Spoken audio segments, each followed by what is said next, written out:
Crazy ഫാമിലിയുടെ പുതിയൊരു വീഡിയോയിലേക്ക് എല്ലാവർക്കും സ്വാഗതം.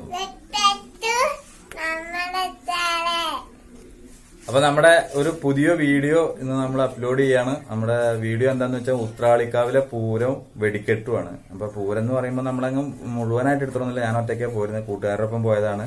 അപ്പോ നമ്മള് കുറച്ച് വീഡിയോസ്, കുറച്ച് ആനി ഇതൊക്കെ ആയിട്ടുള്ള വീഡിയോസ് ഒക്കെ എടുത്തിട്ടുണ്ട്. അപ്പൊ അതിന്റെ വീഡിയോ ആണ് നമ്മളിന്ന്. വെടിക്കെട്ട് നമ്മൾ ആ കലാശക്കൂട്ടിന്റെ അവിടെ നിന്നല്ല എടുത്തത്. അപ്പോൾ നമ്മൾ പരമാവധി നമ്മളെ കൊണ്ട് പറ്റുന്ന രീതിയിലൊക്കെ എടുത്തിട്ടുണ്ട്. പിന്നെ അതിന്റെ ഇടയിൽ പാമ്പാടി രാജന്റെ എഴുന്നള്ളിപ്പ് നടക്കുമ്പോൾ ഉള്ളില് നടക്കുമ്പോൾ ഞാനത് എടുക്കാൻ പോയി. അവിടെ പഞ്ചാരിമേളം കൊട്ടണേന്റെ അവിടെ കളിയും കാര്യങ്ങളൊക്കെ. അപ്പൊ നമുക്ക് വീഡിയോ എടുക്കുമ്പോൾ നമ്മുടെ ഒരു കൂട്ടുകാരന്റെ കൈ തന്നെ ഫോണ് പോയി. ഏതോ ഒരു നല്ലൊരു വ്യക്തിയുടെ കയ്യിൽ ആ ഫോണ് കിട്ടി. ഞാൻ താത്ത് തിരയുമ്പോൾ ആളിനെ തോണ്ടിയിട്ട് ആ ഫോണ് തന്നു. നമുക്ക് ഭയങ്കര എന്തോ ദേവിയുടെ ഒരു കടാക്ഷം കൊണ്ട് ആ ഫോൺ തിരിച്ച് നല്ലൊരു മനസ്സുള്ള വ്യക്തിയാണ്. ആരാ എന്താണെന്നും മനസ്സിലായില്ല. അപ്പോഴേക്ക് ആളാരാന്നും നോക്കാൻ പറ്റിയില്ല. അപ്പോഴേക്ക് ഭയങ്കര തിരക്കല്ലേ. അപ്പൊ അതിനുശേഷം പിന്നെ ഞാൻ വല്ലാതെ വീഡിയോ എടുക്കാനും നിന്നില്ല. ഫോണ് പോയി എന്നുള്ളൊരു നമുക്ക് ഭയങ്കര ഒരു വിഷമമായി. അപ്പൊ പിന്നെ ഞാൻ കുറച്ചൊക്കെ പുറത്തിറങ്ങിയിട്ട് ആ പന്തലും കാര്യങ്ങളൊക്കെ എടുത്തിട്ടുണ്ട്. അതുപോലെ വെടിക്കെട്ട് എടുത്തിട്ടുണ്ട്. അപ്പൊ അങ്ങനെ ചെറിയ രീതിയിൽ പ്രതീക്ഷിക്കാതെ എടുത്തൊരു വീഡിയോ ആണ്. അപ്പൊ അതിന്റെ ഒരു കുറവും കാര്യങ്ങളൊക്കെ ഉണ്ടാവും. അപ്പൊ എന്തായാലും ആ വീഡിയോ നിങ്ങളൊന്ന് കണ്ടു നോക്കുക. എന്നിട്ട് എല്ലാവരും സപ്പോർട്ട് ചെയ്യുക. ആരെങ്കിലും പുതുതായിട്ട് വീഡിയോ കാണണമെങ്കിൽ എല്ലാവരും ഒന്ന് സബ്സ്ക്രൈബ് ചെയ്യണം. അതുപോലെ ലൈക്ക് ചെയ്യുക, കമന്റ് ചെയ്യുക, ഷെയർ ചെയ്യുക. അപ്പൊ നമുക്ക് നേരെ വീഡിയോയിലേക്ക് പോകാം. അതുപോലെ എന്ത് പോകണമെന്ന് പറയാൻ പറ്റില്ല. എന്ത് പറയുന്നു പോരെ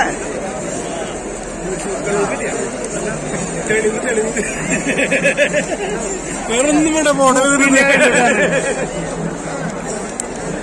എന്നെ കൊണ്ട മീരെ ഒരുപാട് വയറായി പോയില്ല.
അതായിരുന്നു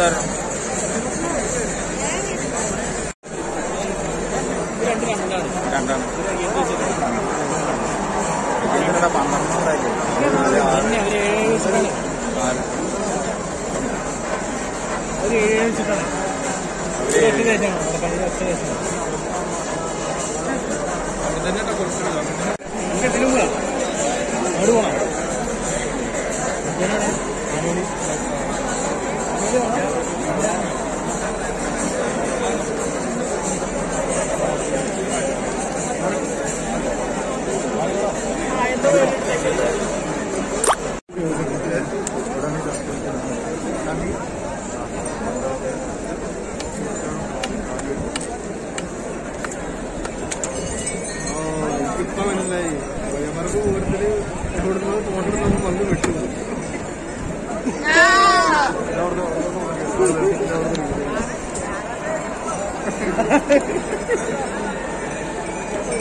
അല്ല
2 കൊല്ലമായി കാത്തിരിക്കുന്നതിന് വേണ്ടിട്ട്.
അപ്പൊ നമ്മുടെ ഊത്രാളിക്കാവ് പൂരം വെടിക്കെട്ട് വീഡിയോ എല്ലാവരും കണ്ടിട്ടുണ്ടാവും. വീഡിയോ എല്ലാവർക്കും ഇഷ്ടമാവും എന്ന് വിചാരിക്കുന്നു. കാരണം കേരളത്തിലെ പ്രസിദ്ധമായ പൂരങ്ങളിൽ ഒന്നാണ്. വെടിക്കെട്ടിന് പേര് കേട്ട ഒരു പൂരമാണ്. ആനകളും ഉണ്ടാവും. പക്ഷെ വെടിക്കെട്ടാണ് അവിടുത്തെ മെയിൻ. കാരണം ഒരുപാട് ദൂരത്തുനിന്ന് ഇപ്പൊ ഞങ്ങൾ ചെന്നപ്പോഴൊക്കെ നിലമ്പൂര്, കോഴിക്കോട്ട് നിന്നുള്ള ആൾക്കാരെയൊക്കെ ഞങ്ങൾക്ക് അവിടുന്ന് പരിചയപ്പെടാൻ പറ്റി. അപ്പൊ അത്രയും ദൂരത്തുനിന്ന് വെടിക്കെട്ട് പ്രതീക്ഷിച്ച് വരുന്നവരാണ്. പക്ഷെ ഇപ്രാവശ്യം 3 ദേശം കൂടി ഒന്നിച്ച് ഒരു വെടിക്കെട്ടാണ് വൈകുന്നേരത്ത് ഉണ്ടായുള്ളൂ. പിന്നെ രാവിലെ ഉണ്ടായിരുന്നു തോന്നുന്നു. പക്ഷെ ഞങ്ങൾ വൈകുന്നേരത്തെ മാത്രമേ ഞങ്ങൾ കണ്ടിട്ടുള്ളൂ, എടുത്തിട്ടുള്ളൂ. അപ്പൊ അതുകൊണ്ട് നിങ്ങളെല്ലാവരും വീഡിയോ മുഴുവനായിട്ട് കാണുക. പിന്നെ നമ്മുടെ ഇതിന്റെ മുന്നത്തൊരു വീഡിയോ ഉണ്ടായിരുന്നു, കൈലാട്ടാവ് ചെറുമുളയങ്കാവ് പൂരത്തിന്റെ. അപ്പോ അതില് നമുക്കൊരു കമന്റ് വന്നു, അതിന്റെ ഐതിഹ്യങ്ങളൊക്കെ ഒന്ന് അതിൽ ഉൾപ്പെടുത്തണം. കാരണം ഞങ്ങൾക്ക് അറിയാത്തവർക്ക്, പുറത്തുള്ള ഇപ്പോ ഒരുപാട് പുറത്ത് ജില്ലകളിലുള്ളവർക്കൊന്നും അതിനെക്കുറിച്ച് വലിയൊരു ഐഡിയ എന്താ ഐതിഹ്യങ്ങൾ. അപ്പോൾ എന്തായാലും അത് നമ്മളെ അടുത്ത കൊല്ലത്തെ വീഡിയോയിൽ ഉൾപ്പെടുത്തുന്നതായിരിക്കും. ഇപ്പോ നമുക്ക് ഇനിയിപ്പോ അതിന്റെ ഐതിഹ്യങ്ങൾ പറയാന്നുള്ളതൊരു ശാശ്വതമായൊരു കാര്യമല്ല. അതുകൊണ്ട് അടുത്ത കൊല്ലത്തെ കൈലാട് ചെറുമുളയങ്കാവിന്റെ പൂരത്തിന്റെ അത് കുറച്ചും കൂടി അടിപൊളി വീഡിയോ ആവും. നമ്മളൊന്നും കൂടി സെറ്റപ്പായിട്ട് അത് എടുക്കുന്നുണ്ട്. അപ്പോൾ അതിന്റെ ഒപ്പം നമ്മൾ അതിന്റെ അധികങ്ങളും കാര്യങ്ങളൊക്കെ വിവരിച്ച് തരുന്നതായിരിക്കും. അപ്പൊ എന്തായാലും വീഡിയോ എല്ലാവർക്കും ഇഷ്ടമായി എന്ന് വിചാരിക്കുന്നു. അപ്പോൾ ഇഷ്ടമായവർ ലൈക്ക് ചെയ്യുക, കമന്റ് ചെയ്യുക, ഷെയർ ചെയ്യുക, സബ്സ്ക്രൈബ് ചെയ്യുക. Okay, by.